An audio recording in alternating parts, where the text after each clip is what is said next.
Welcome back. I am Pastor Doug. We now continue with part 49 in our series entitled A Survey of Paul's Letter to the Romans. Scripture tells us that our battle is not with people, for our struggle is not against flesh and blood, but against the rulers, against the powers, against the world forces of this darkness, against the spiritual forces of wickedness in the heavenly places. Ephesians 6:12. Is this a contradiction to the principles of Matthew 10:36 concerning family members being identified as enemies? No. Ephesians 6:12 is a two-sided coin. On the first side of the coin, we see that our battle is not with people. On the back side of the coin, we see that our battle is with Satan and his forces. But as we will also see, the devil will use the closest persons to us to wage spiritual warfare. The leader of the Ephesians 6:12 diabolical enemy is the devil. Satan prowls around like a roaring lion, seeking someone to devour. 1 Peter 5:8. Satan influences the fallen nature of those who are closest to the believer, whose potential for discipleship during the post-salvation spiritual life he wants to attack. In doing so, Satan intends for the believer to be duped into seeing the spouse, the kids, siblings, and family members as the cause of their own failures or of their inability to advance in the post-salvation spiritual life. It is not until we reach a level of spiritual maturity that we can begin to see that it is during times of adversity that we have the opportunity to mature the most. Learning to deal doctrinally with the fallen nature of others, especially those with whom we are closest to, can shield ourselves and our families from many satanic attacks and schemes of the devil. How often has any one of us said something like, "If it weren't for that one, I could be a better person," or "You don't know what I have to deal with"? Some believers will face open hostility from their spouses, parents, siblings, and other family members for taking a spiritual stand that runs counter to the traditions of their chosen religions. For others, the rejection or contempt they experience will be more subtle. Satanic dominion over the sin nature of oneself and family members is used to influence the setting of priorities and agenda of the home. The resulting conflicts are promoted by Satan in an attempt to discourage or to distract those who are committed to discipleship. It is in these ways that members of one's family become our enemies in the spiritual realm. Matthew 10:36. Neutralizing, circumventing, or rejecting of marital and parental authority within a Christian home is among Satan's primary objectives.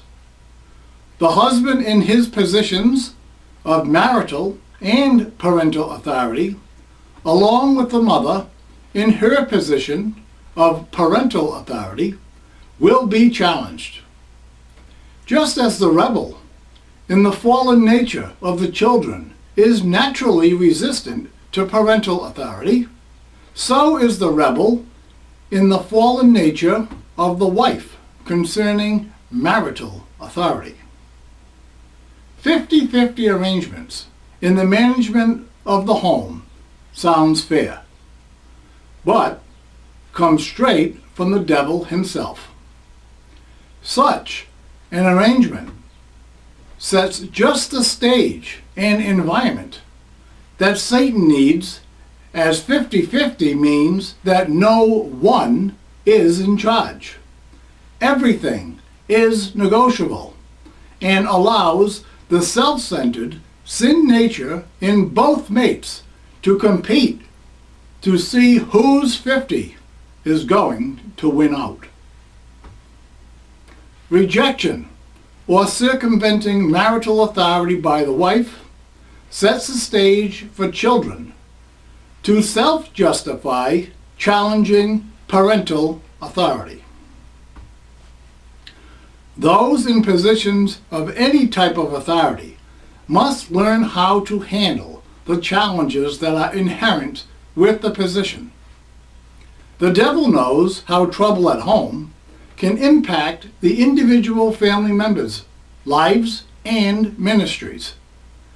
Failure to exercise marital and parental authority can jeopardize the eligibility of a pastoral candidate and or the effectiveness of an ordained pastor's ministry.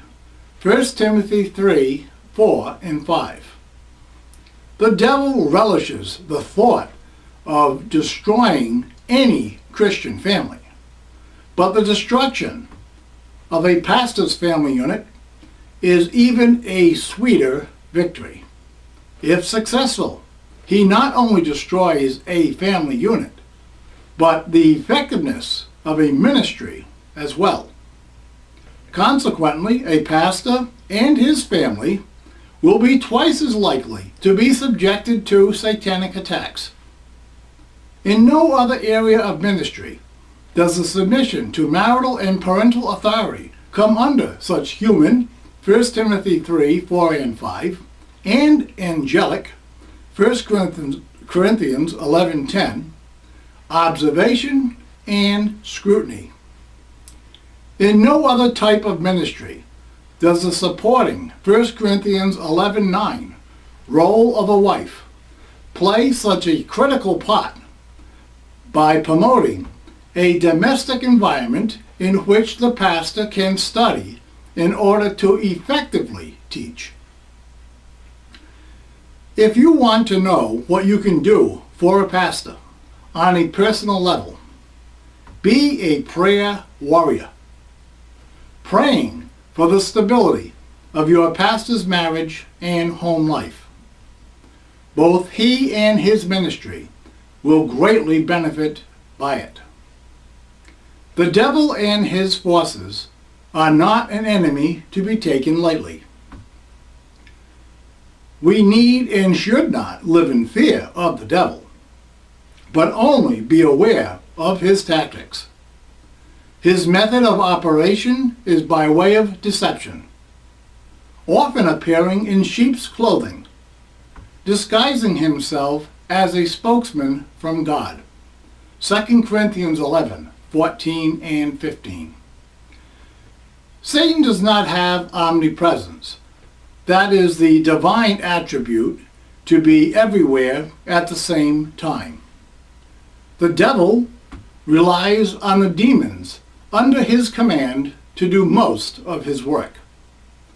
Only in a few instances does Scripture record Satan taking on the job personally. Genesis 3, 1 through 5, Job chapters 1 and 2, Luke 4, 1 through 13.